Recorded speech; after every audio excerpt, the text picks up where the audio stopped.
pela nossa nação, pelo nosso Brasil, ok? Domingo eu não estive na igreja, a pastora pregou, eu tive um compromisso em Brasília e eu consegui ter um encontro com o ainda presidente da República, Jair Messias Bolsonaro. E eu quero que, como igreja, orar ao Senhor, orar pelo futuro da nossa nação, para que Deus tenha misericórdia de nós, para que todo desfecho seja feito de uma forma menos danosa para o povo.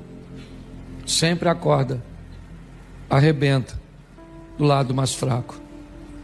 Apesar de falarmos tanto do capitalismo, se você analisar direitinho, basicamente tudo que temos vem dele, e não estou defendendo o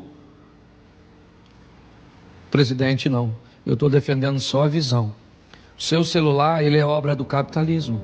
A sua televisão, ela é uma obra do capitalismo. Aquilo que o Estado se predispõe a nos oferecer, que seria a visão socialista, ninguém tem, nem o pobre. O que faz o pobre comprar um carro é o capitalismo. Quando você olha para o socialismo, quando você olha para o Estado oferecendo, eu diria a você, o pobre tem saúde para utilizar? O sistema de saúde funciona? Não. O governo atual está há apenas 4 anos. O Estado ofereceu para o pobre educação? Não. O Estado ofereceu ao pobre segurança? Não. É muito importante nós entendermos isso. Esqueça os candidatos. Eles são apenas bonecos num sistema. Nós precisamos orar para que tenhamos um desfecho o menor possível, o menos doloroso possível para a nossa sociedade. Eu queria que você fechasse seus olhos. Pai, em nome de Jesus, ao olhar para as nações que nos rodeiam, ó Pai, nós nos sentimos preocupados e na obrigação de estarmos diante do Teu trono, falando com Deus que é todo poderoso. Não existe armas, tanques, dinheiros, não existe nada que está acima do Teu poder. Por isso nós queremos Te entregar a nossa nação. Ela Te pertence, ó Deus. E não tem a ver com homens, não é de homens que nós estamos falando. Nós estamos falando de um governo que preze pelo povo, por oferecer a um povo quer branco, quer preto, quer homo, quer hétero, quer classe A, B, C, D, E, quer idosos, quer mulheres, quer crianças, quer pessoas especiais, quer drogados. O que nós queremos é um Brasil melhor para todos, ó Deus. E pedimos que o Senhor olhe por nós, porque nós conseguimos ver um futuro que não é tão longo, mas o Senhor não tem perspectiva de futuro. O Senhor sabe a realidade. Então toma o Brasil em Tuas mãos e tudo aquilo que está para acontecer. Tem misericórdia de nossas famílias, tem misericórdia, ó Deus, do Teu povo. Te damos graças por tudo, pelo poder do nome de Jesus. Você pode dizer amém? Amém. Glória a Deus. Abra a sua Bíblia, eu quero fazer uma reflexão com vocês. Eu tenho falado nos últimos cultos, basicamente todas as vezes, sobre construir relacionamentos fortes. E uma das coisas que tem me motivado a abordar logo de início é o fortalecimento da individualidade. A capacidade que as pessoas têm de estabelecer um domínio próprio, um controle de suas emoções, se tornar o máximo possível senhor delas e não escravo dessas emoções.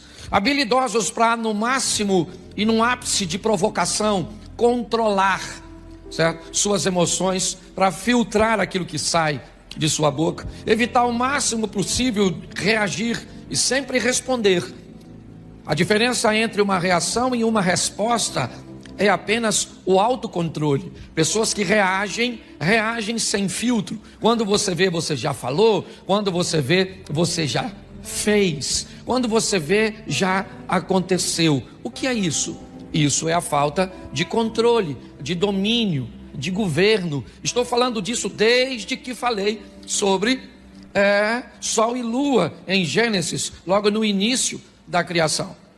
Mas hoje eu parei para olhar a vida de José um pouco mais de perto, e dá pelo menos para pregar só nessa temática de fortalecer o autocontrole, pelo menos umas 10 ou 15 mensagens sobre este moço. Mas eu queria fazer uma reflexão com você bem superficial hoje. Gênesis 37, versículo 2. Coloca para mim, por favor. Enquanto colocam aqui, pastor, como vai ser o Natal, né? Nós estamos mudando o modelo dos nossos anúncios, por isso eles não passaram aqui hoje. Bom, nós não vamos ter culto no sábado, não há culto, aquele culto do sábado, domingo, que seria a comemoração. Nós não vamos ter no Natal, ok? Você passa com a sua família, e no domingo, dia 25, nós vamos ter 2 cultos normais, 15 para as 5, certo? 15 para as 18 e às 20 horas. No ano novo, aí sim, nós vamos ter o culto da virada. Vocês vão ver o anúncio depois, começando às 22 horas, terminando, certo? 00:30, vamos ficar assim, para ficar mais fácil. E então, no domingo, dia 1º, já que já tivemos um culto de virada, nós vamos ter apenas este culto, o culto mais cedo, ok? Então, no domingo, dia 1º, não haverá o culto das 20, tá certo? Então, assim vai ser o nosso modelo. Bom, vamos lá, diz assim o texto: estas são as gerações de Jacó. Sendo José de 17 anos, apacentava as ovelhas com seus irmãos, e estava este jovem com os filhos de Bila e os filhos de Zilpa, mulheres de seu pai. E José trazia uma má fama deles a seu pai. Feche seus olhos.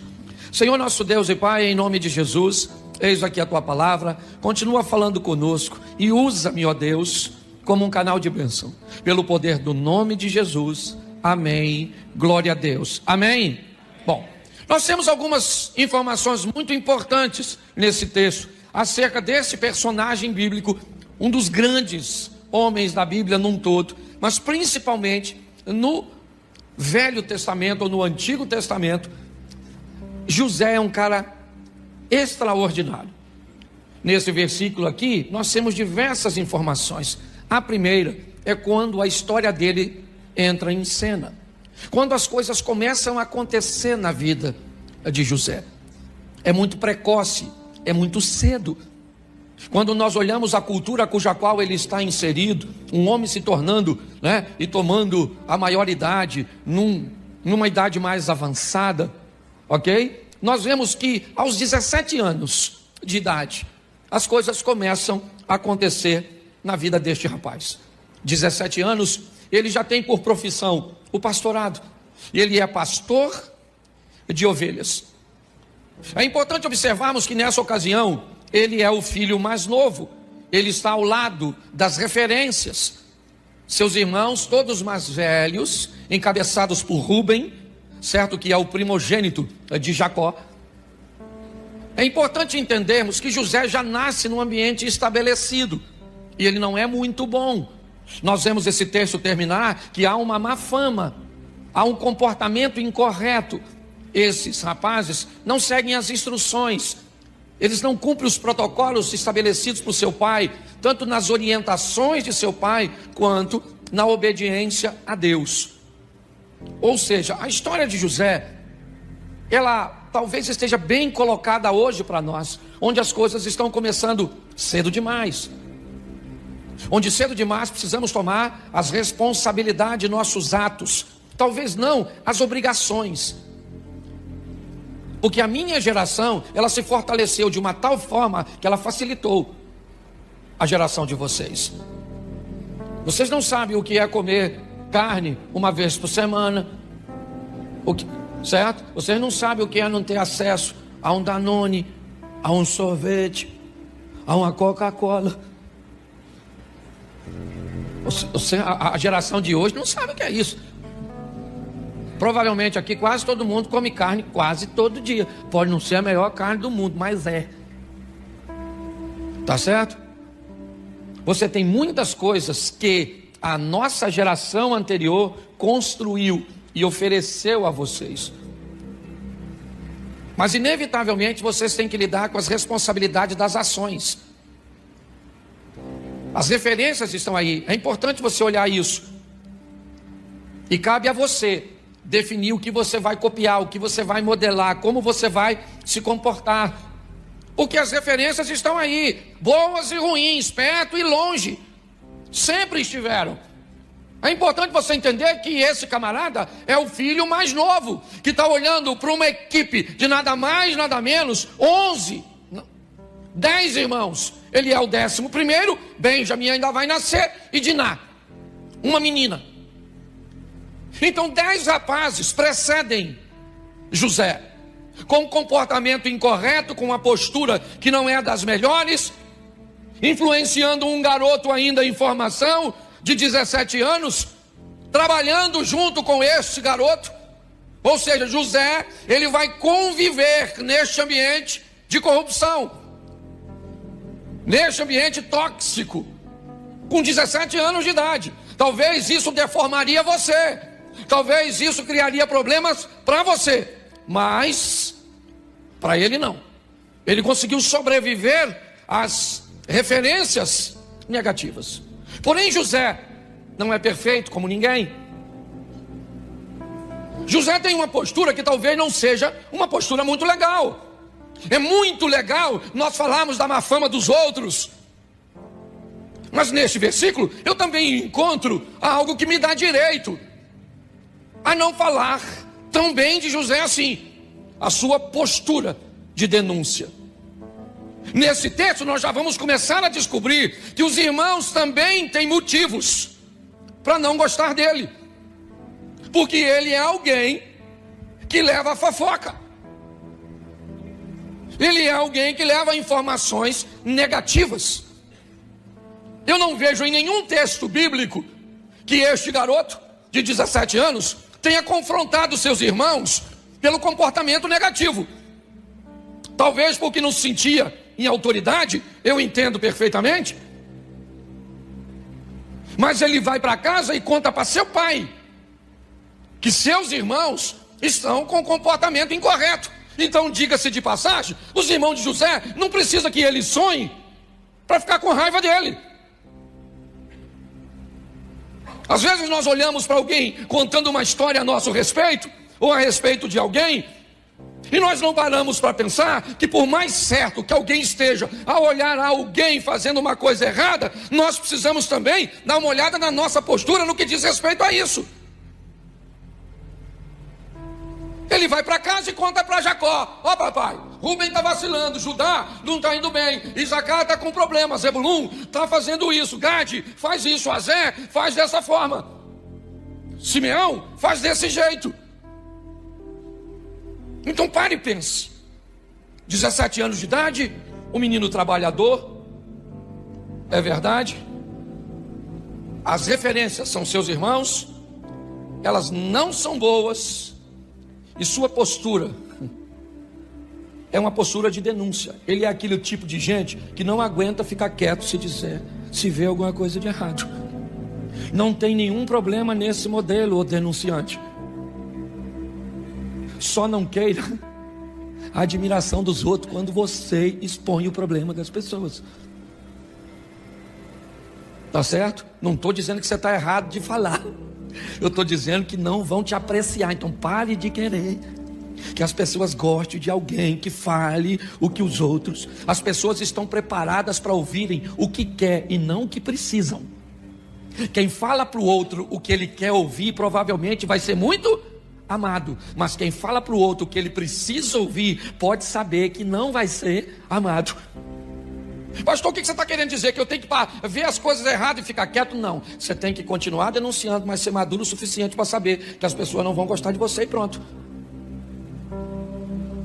Isso torna você uma pessoa bem resolvida. Eu faço desse modelo, certo? Faço com amor, com respeito, mas eu denuncio, ok? E se as pessoas não vão gostar de mim, elas não vão gostar de mim por uma postura cuja qual eu aprovo em mim. E se você não precisa da aprovação dos outros, não se preocupe com a crítica deles. Se preocupe com a crítica daqueles cuja qual você precisa de aprovação. Quando nós olhamos para isso, é isso que vemos. A história dele vai piorar um pouco neste versículo. Capítulo 37, verso 3. Dá uma olhada no texto. Israel, seu pai. Jacó, vamos colocar assim, para ficar mais fácil de você entender. E Jacó amava a José mais do que a todos os seus filhos, porque era filho da sua velhice, e ele fez uma túnica de várias cores. Preste atenção. Os irmãos dele já não gostavam muito dele, por quê? O que ele fazia? Pode falar. Isso, fofoca. Só para você não esquecer. Depois você troca outra mensagem quando você for falar para alguém. Senão você acaba fazendo fofoca do José. Certo? Mas os irmãos não gostavam dele porque ele falava dos erros dos irmãos. Mas esse texto piora. Além de levar má fama dos irmãos para o pai, José tem algo nesse texto que dói demais. Aliás, duas coisas. Primeiro, a atenção e o amor. José vê canalizado para ele, e também não é difícil de explicar, é só você olhar a história de Jacó. Ele casou com Bila por engano, porque para mim tinha tomado uns graus. Não tem lógica, não tem lógica. O cara trabalha 7 anos para casar com a dona, enfia outra na tenda e ele não vê. No mínimo 7 anos trabalhando, no dia da festividade, o cara tá doidão, mano. O vinho era permitido, símbolo da alegria. Ele falou: meu irmão, depois de 7 anos trabalhando para pegar essa dona, eu vou comemorar. Encheu a cara. O sogro malandro trocou a mulher, pegou a Raquelzinha e tirou de cena e enfiou a Lia. Tinha um olho para arquibancada, outro para geral. Lia era meio bagunçadinha. E ele casou com ela por engano. E eu fico me perguntando como é que um cara... Ela não era nem irmã gêmea. Como eu disse, não é tão difícil de entender se você olhar. Mas tinha algo que era horroroso. Aqui. Jacó deu a José algo que nenhum de seus irmãos tinha. Preste atenção. Seja franco, por que você acha que Caim matou Abel? Você acha que Caim matou Abel porque Deus não aceitou a sua oferta? Não. Aliás, se Deus tivesse rejeitado a oferta de Caim e rejeitado a oferta de Abel, não haveria inveja. O problema é que Deus aceitou a oferta de um e rejeitou a do outro. O que feriu Caim não foi ver o fogo não descer sobre o seu altar e sobre a sua oferta. O que feriu Caim foi ver o fogo descer na oferta do Abel. Preste atenção aqui, gente. O tempo inteiro você vai viver uma vida onde pessoas têm coisas melhores que as suas. Elas podem comprar num dia o que você não tem dinheiro para comprar uma vida inteira. Pare para pensar. Maturidade, controle, relacionamentos fortes com quem? Com você mesmo. É o meu propósito hoje aqui. É mostrar a você que a dor dos irmãos de José também foi muito estabelecida pelo pai. que literalmente deformou seus filhos, literalmente feriu seus filhos, quando demonstrou preferências por um deles, quando começou a dar a José coisas que seus irmãos não tinham. E agora, ele era o único cara que andava com a túnica diferente, mais bonitona. Preste atenção, nós temos uma proposta sendo estabelecida no mundo. Chegou faz tempo na Europa, já está estabelecendo nos Estados Unidos. Tem um vídeo veiculando aí muito legal de uma mulher que fala bem o português, traduzindo. A proposta do sistema governamental do mundo é: você é feliz sem nada. Esse é o slogan.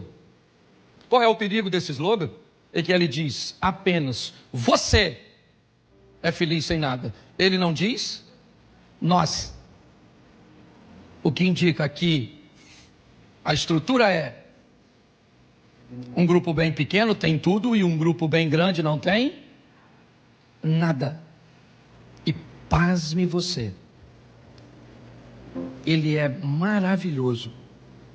É uma proposta extraordinária para a classe que já não tem quase, porque preste atenção, não se sabe se dói mais não ter, ou se a dor de verdade é um ódio enrustido de quem tem.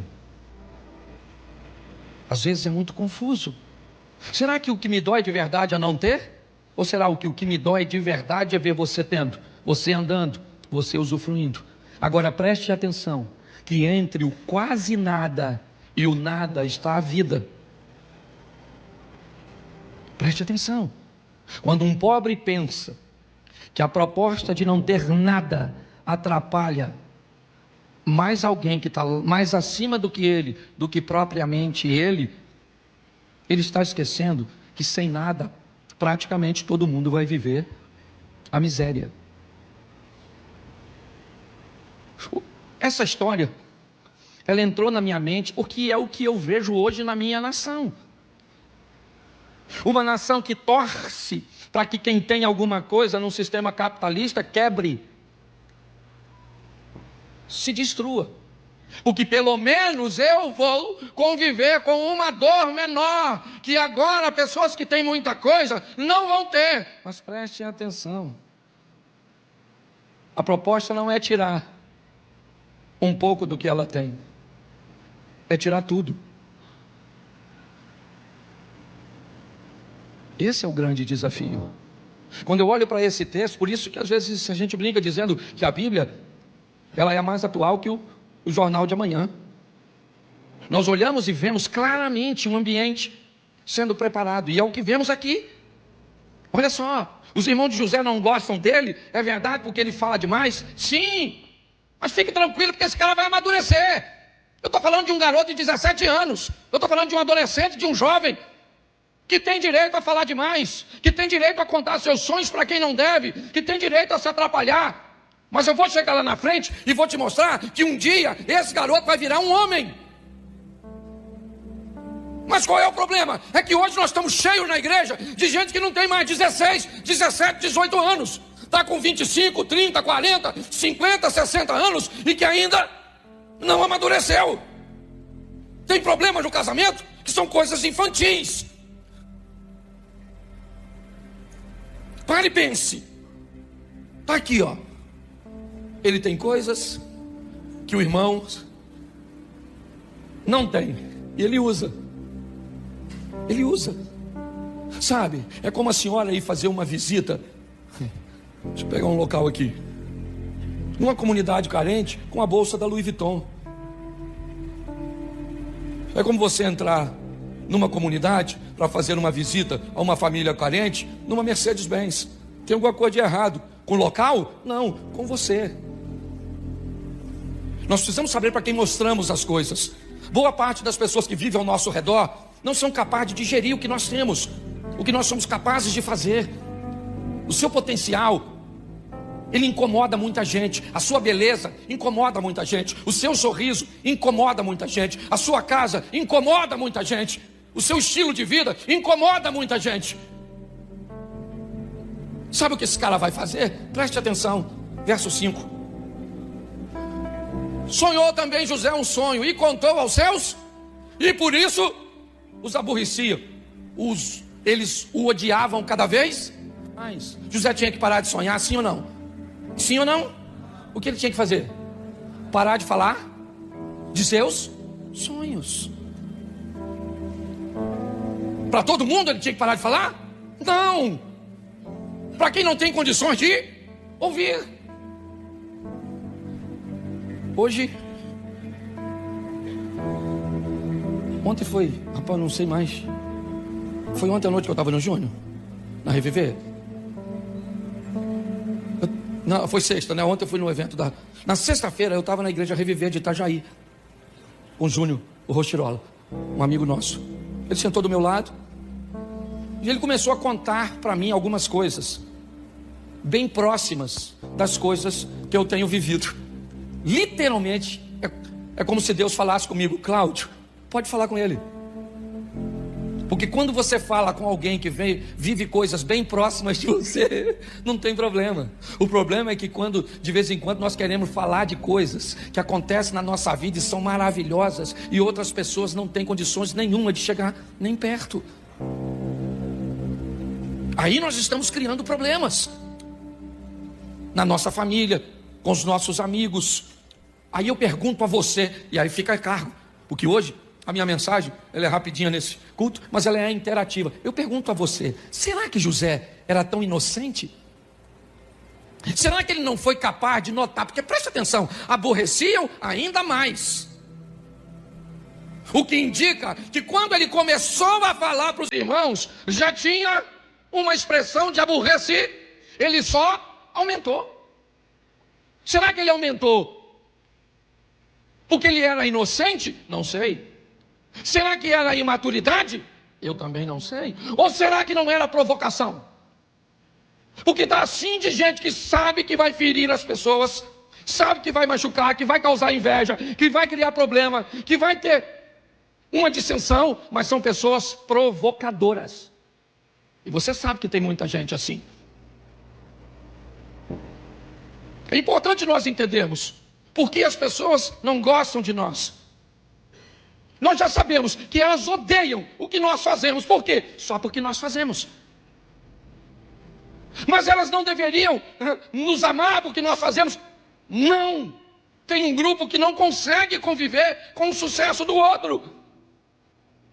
E vai levar tempo para que essas pessoas... Então vocês cantam aqui, beleza. Vocês cantam aqui, tranquilo. Vocês acham que todo mundo...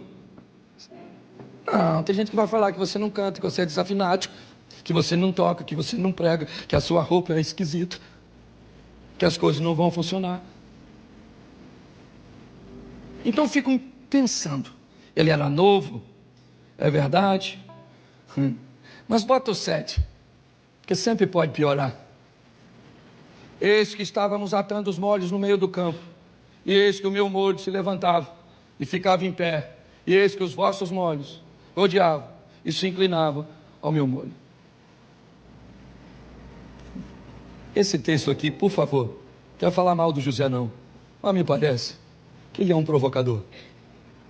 Ele já viu que os irmãos ficam aborrecidos, uma possibilidade de sucesso dele, e ele está provocando: eu sonhei, eu tenho uma capa que vocês não têm, eu tenho... Bota o 11. Não, deixa eu falar uma coisa para você do 7 primeiro. Repita comigo: não fale de seus sonhos, viva. Isso. Não fale do seu crescimento, cresça. Pare de falar com as pessoas. Entendeu? Mostrar seu crescimento dói muito menos do que falar dele. Todas as vezes que se fala, se fere muito as pessoas. O verso 11 agora, aqui é muita informação. Seus irmãos, pois, o invejavam. Seu pai, porém, guardava esse negócio no seu? Pois é. José continua sonhando, sonha que sol e lua e as estrelas se inclinam perante ele, continua contando para seus irmãos, certo? Seus irmãos o invejam cada vez mais, ok? Seu pai guarda o silêncio. Jacó é aquele cara que não entende, mas não questiona. Ele está na dele. Provavelmente o que Jacó está vendo é que há uma promessa que começou em Abraão, que passou por Isaac e que chegou nele, mas quando ele olha para frente, ele não consegue ver os seus filhos com a posição que tem, com a vida que tem, poderem alcançar o projeto que Deus tem. Porém, apesar de serem filhos descompensados, filhos imorais, pessoas com comportamento incorreto, eles são filhos. Então ele guarda no coração e fica só observando. Verso 12. E seus irmãos foram apacentar o rebanho do seu pai junto a Siquém. Preste atenção. O mesmo pai, a mesma profissão, o mesmo Deus, o mesmo período.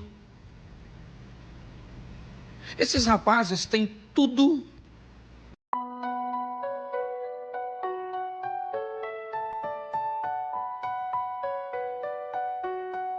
Sunset into eyes, lost and letting in the blue.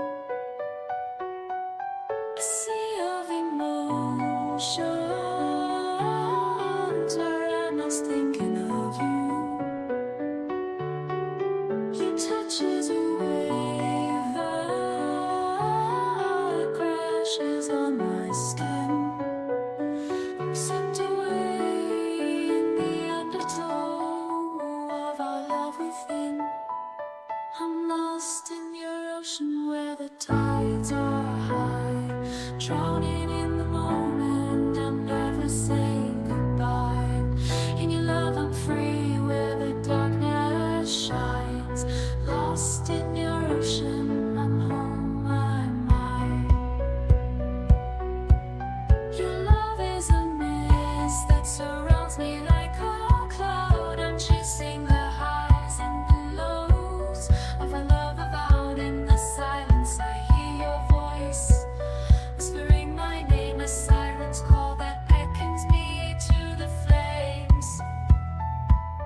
I'm lost in your ocean where the tides are high, drowning in the moment. I'm never saying goodbye. In your love I'm free where the darkness shines. Lost in your ocean, I'm home, I'm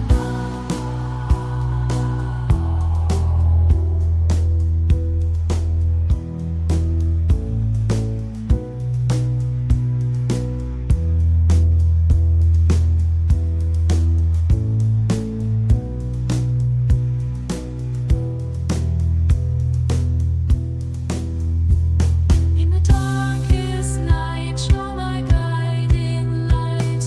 A beacon in the storm that navigates me through the fight. Your love is a shelter where I can be myself, a place to call my own, where our love can wealth full, lush in trinitation, with a focus on the female.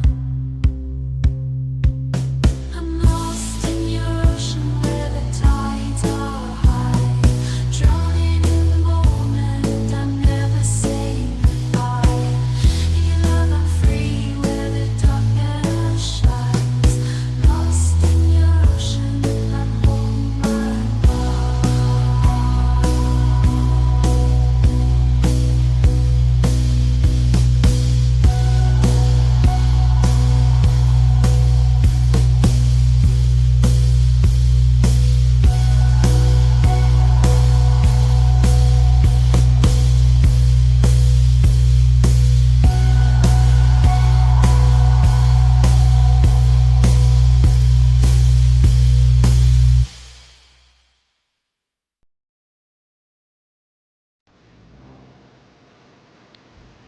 Igual. Aliás, se tem alguém para levar desvantagem nessa história, esse alguém é José. Porque eu não posso dizer que José prosperou porque trabalhava mais que seus irmãos. Não. Quando ele encontra com os irmãos são trabalhadores. Eu não posso dizer que Jacó financiou José e não financiou seus irmãos, porque a única coisa que ele tinha de diferente de seus irmãos era uma capa. Eu não posso dizer que José foi para as campinas de Jordão e seus irmãos foram para o deserto do Negueve, porque não foi isso que aconteceu. Mas José vai descobrir agora, através de seus irmãos, algo poderosíssimo. A hora de ir embora, a hora de sair de perto. Chegou o momento em que não dá mais para ele. Se ele continua ali, seus irmãos vão matá-lo, porque José é um cara que vai romper. Se não romper no Egito, ele vai romper onde ele está. Se Jacó não botar a mão sobre ele, ele vai romper, porque José foi um cara que resolveu viver o que Deus tinha para ele. Ele é vendido pelos seus irmãos. Preste atenção. Ele é vendido pelos seus irmãos e não é morto. Ele não morre porque Deus não deixa. Mas às vezes, irmãos, muito pior do que te matar é ferir seu coração. E nada fere mais uma pessoa do que ser vendido e humilhado por aquelas pessoas que deveriam te proteger, deveriam guardar você. Agora ele vai embora de cabeça baixa, como um escravo na mão de midianitas. Mas ele é José. Ele deve ter aprendido alguma coisa lá atrás. Ele deve ter aprendido a não falar demais. Ele deve ter aprendido a não provocar. Ele deve ter aprendido alguma coisa com as lições. Então ele chega na casa de Potifar. E na casa de Potifar, ele vai me mostrar que ele amadureceu. Porque Potifar confia nele de uma forma tão extraordinária que tudo está na mão do José. E José não mexe em nada do que é do Potifar. Nada. Nunca reclamou que trabalhava demais. Nunca disse que estava trabalhando demais e enriquecendo o outro. Não. A mulher do Potifar gostou do José. Disse para ele: cara, você já administra tudo que é do meu marido, só falta eu. Eu não sei nem se a expressão eunuco era eunuco de verdade. A Bíblia era muito comum homens se casarem com mulheres na Bíblia e nunca manterem contato sexual com elas. Era comum isso acontecer em algumas situações, principalmente, certo? Quando tinha recurso. Ele era um eunuco, uma expressão também utilizada, certo? Para alguém que foi castrado. Eu não sei. Eu sei que a mulher está de olho no José. E você acha que José não pegou aquela mulher por quê? Por causa de seus princípios. Eu fico pensando se fosse Rubem, Simeão. Mas José não pegou. E mais do que não pegar, ela falou para o marido que ele agarrou ela. Se fosse o José de 17 anos, sabe o que o José teria falado? Potifar? Peguei não, cara. Peguei não peguei porque não quis. Porque ela está dando em cima de mim, dando mole, essa vadia. Ele falou alguma coisa? Ele falou alguma coisa? Porque ele ele calou a boquinha dele. Ele foi para a cadeia de boca fechada. O cara é maduro. Na cadeia ele não sonha, mas interpreta sonhos dos outros. Quando os irmãos chegam, ele descobre que tem gente que não cabe na sua vida lá atrás quando você está crescendo, mas que vai voltar depois.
que você já tiver grande.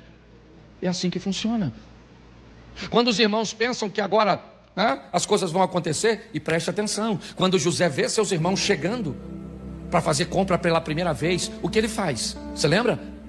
Acusa seus irmãos de espionagem e manda prender os caras. Porque quando José viu os irmãos, ele lembrou da cisterna, ele lembrou de toda a perseguição, porque ele era agente.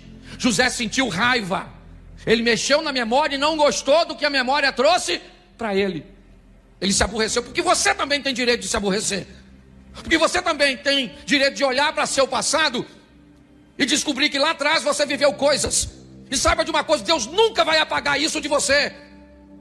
Você quer esquecer quando alguém abusou de você? Não vai. Você quer esquecer quando alguém traiu você? Não vai. Porque é para você lembrar que apesar de tudo que te fizeram, Deus te manteve vivo, Deus te manteve de pé. Então não peça cura de algo que Deus não vai te curar.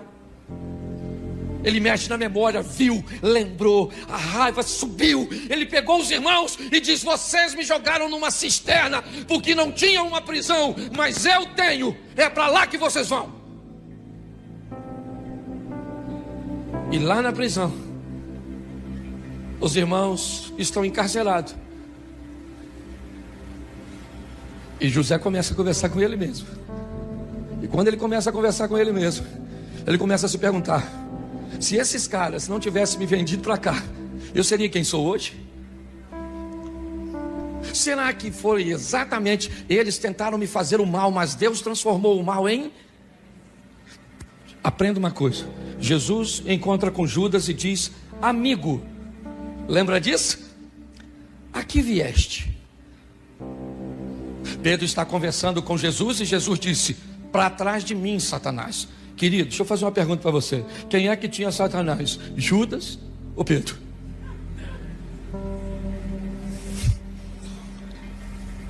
Nessa ocasião, me ajude aí.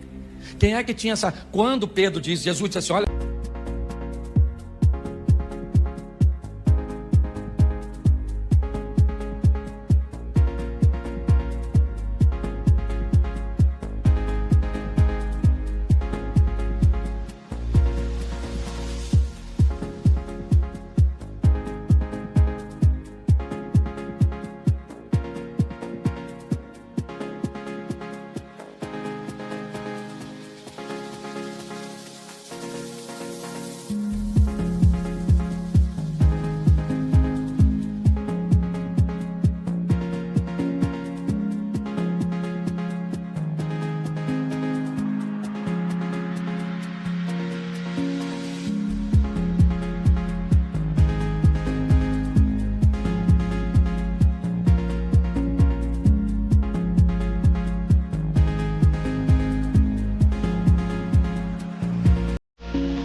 gente, vocês precisam estar preparados, porque eu vou ser preso, todo mundo vai embora, aí eu vou morrer. Aí Pedro falou assim: não aceito isso. Quando Pedro diz isso, Deus está nele ou está nele uma influência? Estou falando possessão, estou falando opressão, influência. Por que Jesus chamou Judas de amigo? Você sabe? Porque para Jesus e para Deus, todas as pessoas que te aproximam do seu propósito não são seus inimigos, elas são seus amigos. Não interessa. Eu tenho um primo que há muitos anos atrás, Tizeca, a mãe dele foi viajar e ele levou um grupo de amigos para a casa dele para beber. Os amigos assistindo um jogo bêbado. Na época, aquelas televisões grandes, 29 polegadas, aquela, na época era top. O copo de cerveja virou. E aí queimou a televisão. Quando minha tia chegou, expulsou ele de casa. Ela estava no limite. Ele foi para São Paulo, morar uma época lá, e lá recebeu uma oportunidade extraordinária da filha dele, da vida dele. Ele foi trabalhar numa multinacional e ficou muito bem lá. O que ele fez depois é a responsabilidade dele. Mas quando a mãe dele botou ele para fora de casa, parecia ser mal, não, sim ou não? Mas eu fui diversas vezes quando ele morava em São Paulo. Ele vivia uma vida extraordinária lá. Quando alguém faz algo com você que te aproxima do propósito que Deus tem para você, as coisas mudam. 3 dias foram o suficiente para José fazer a leitura. Manda soltar os irmãos. E depois você lê, porque tem uma tradução que me encanta. Ela diz: e José falou ao coração dos irmãos. Calma, gente. Vocês não me venderam. Vocês são parte do processo. Deus usou vocês. Olha só. Deus usou vocês para me vender. Porque Ele sabia que tudo isso ia acontecer. Então vocês não são meus inimigos. Vocês são parceiros daquilo que eu estou vivendo hoje. Sabe o que é isso? Maturidade. Eu trabalhei numa empresa durante 12 anos. E um belo dia, um cara que eu sequer conhecia entrou na minha sala. Ele me mandou embora. Eu botei o que eu tinha numa caixa, enfiei dentro de um Gol bolinha que eu tinha. Meus filhos nasceram quando eu trabalhava lá. Foi o marido de Luzia, Armindo, um homem extraordinário. Um dos caras mais fantásticos que eu já conheci na vida. Ele tinha saído da empresa e pediu para que eu ficasse no lugar dele. E esse cara me mandou embora. Um tal de Marcelo. Eu lembro do dia que ele me mandou embora. Juntei tudo, vim para casa. Passei na casa de um amigo meu ali, chorei. Tinha medo de falar para ela que eu tinha sido mandado embora. Eu queria encontrar esse cara de novo. Porque esse cara é um príncipe, bicho. Pensa num cara extraordinário. Porque se ele não tivesse... Esse dia eu fui lá na empresa. Passei lá que eu tinha que resolver um negócio. É um túnel do tempo. Se eu tivesse lá... Esse Marcelo, eu tenho que beijar ele. Até quando eu vejo outro Marcelo... Cadê o Marcelo da Renata dali? Quando eu vejo qualquer Marcelo, eu falo: vem cá, já que eu não posso. Então eu vou falar uma coisa com você. Construa um relacionamento forte com você mesmo. E eu já vou estar falando sobre estabelecer relacionamentos fortes com Deus, com outras pessoas. Mas quanto mais forte você estabelecer um relacionamento com você, 1000 irão ao teu lado, 10.000 à tua direita, e você não será atingido. Apenas com os seus olhos verás. Então força, força, força. Fique de pé. Pastor, eu queria ser membro daqui, conhecer vocês melhor. Atrás daquela câmera tem uma sala. Você pode dar um pulinho lá, ok? Saber mais informações a nosso respeito. Se você quiser aceitar Jesus hoje, vai ter alguém lá para orar por você. Se você quiser apenas uma oração, saber quais são os dias de culto, como participe, você pode ir lá. Feche seus olhos.